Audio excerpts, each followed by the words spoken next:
ठाकरे यांच्या शिवसेनेचे खासदार शिंदे यांच्या खासदारांना भेटलेत।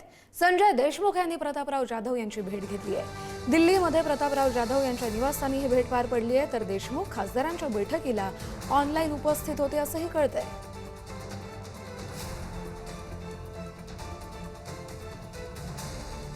आपल्याला सगळ्यांना माहित आहे की संजय देशमुख आणि आम्ही संघटनेपासून आम्ही मित्र आहे। ते यवतमाळ जिल्ह्याचे जिल्हा प्रमुख होते, त्या काळामध्ये मी बुलढाणाचा जिल्हा प्रमुख होतो। म्हणजे बाळासाहेबांची ज्यावेळेस आहेत होते त्या काळापासून आम्ही संघटनेमध्ये सोबत काम केलं। आम्ही दोघंही एकाच रिजन मधले आहोत, आमची मैत्री चांगली आहे, संबंध आहेत। आणि आता खासदार म्हणून जरी ते दुसऱ्या पक्षाकडून निवडून आले असतील तर माझ्या शेजारचे खासदार आहेत। यवतमाळ वाशिम लोकसभा मतदारसंघ हा बुलढाणा जिल्ह्याला जॉईंट आहे आणि म्हणून आमची मैत्री चांगली आहे। मैत्रीच्या नात्यानं वारंवार आमच्या भेटी होतात। आम्ही राजकारणामध्ये जरी एकमेकाचे विरोधक असलो तरी संबंध मात्र मैत्रीचे असतात आणि ते सगळे जोपासत असतात। याच संदर्भात बोलूया आपले प्रतिनिधी शिवाजी काळे यांच्याशी। शिवाजी, या भेटीकडे नेमकं कसं पाहायचं? खरं तर पक्षप्रमुखांनी जेव्हा बैठक बोलावली तेव्हा तुम्ही अनुपस्थित असतात, मात्र दुसरीकडे तुम्हाला थेट म्हणजे महाराष्ट्रामध्ये बैठक होती, त्या बैठकीला येण्यासाठी तुम्हाला जमत नाही, मात्र दिल्लीमध्ये बैठक होते त्या म्हणजे दुसऱ्या राज्यामध्ये त्या बैठकीसाठी तुम्ही उपस्थित असतात।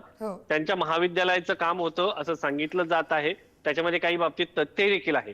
मात्र पक्षप्रमुख जेव्हा बैठक बोलवतात तेव्हा तुम्ही त्या बैठकीला अनुपस्थित असतात, मात्र दिल्लीमध्ये एका मंत्र्यांनी तुम्हाला बोलवलं जातं किंवा तुम्ही त्याच्या भेटीसाठी येतात, याच्यामध्ये काहीतरी वेगळं आहे। विशेष म्हणजे ज्या पक्षामध्ये हे सर्व खासदार विलीन होतील असं जे सांगितलं जात आहे त्याच पक्षाच्या मंत्र्यांना हे भेटतात, त्यांच्या संस्थेला एक कॉलेज मिळतंय अशी माहिती मिळते आहे। एकंदरीत पाहिलं गेलं तर हे नक्की काय घडतंय हा एक प्रश्न या निमित्ताने उपस्थित होतो।